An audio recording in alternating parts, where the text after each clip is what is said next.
Want to know why? Ask how. Howard the Humongous. First came Newton, Darwin, Einstein, Freud, Marx, and Buckminster Fuller. Then came the hero, the champion, the Mega Man, who can right all wrongs, untangle every mystery, bring truth and justice to the land, and out-ham green eggs and ham. It's Howard the Humongous.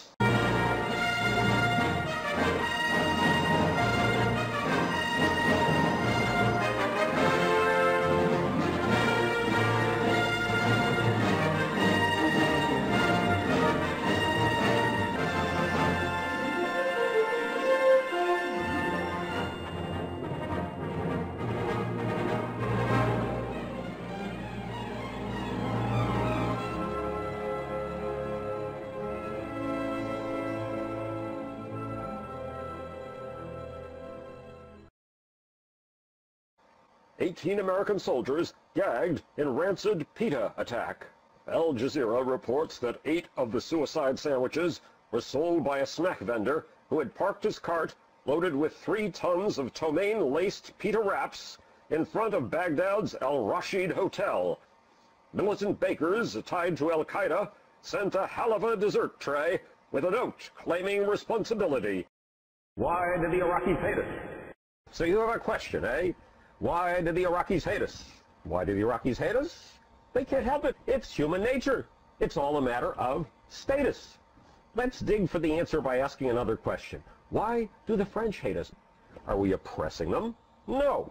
We add a few new choices like Big Macs and Disneyland to the average Parisian's life, and they scream that we're culturally colonizing them. Do the French hate us because we made them poor? No. The French are some of the wealthiest people in the world. A lot of them earn more than you and I do.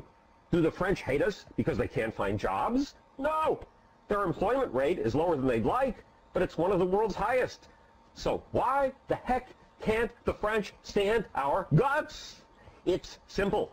Almost every mammal, almost every crustacean, almost every lizard we know is a status junkie. In science, we call status hierarchy. Hierarchy addicts want to be number one.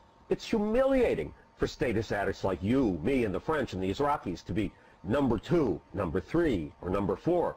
It's even more humiliating to be number 33 or number 70. The French want to be number 1, and they were in the days of Louis XIV, but that was 350 years ago.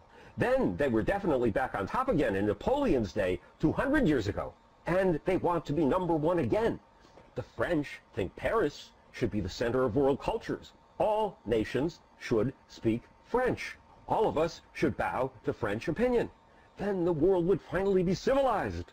Instead, the French are crushed by a hideous injustice. English has become the lingua franca, and that's twice as bad as it sounds. The words lingua and franca come from the days when the common language of the Western world was the tribal language of the Franks, the French.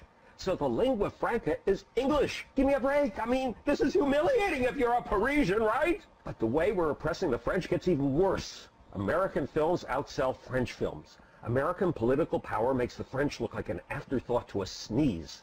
This is psoriasis of the ego. And if it's bad for the Parisians, think what it must be like for the Iraqis.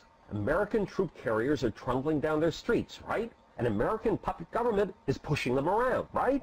So suppose we change our ways and try to be kindly and nice. Won't the Iraqis love us if we stop waving our weapons? If we pull our soldiers out of their country? If we give them more food? If we give them more medicine? If we give them more health insurance?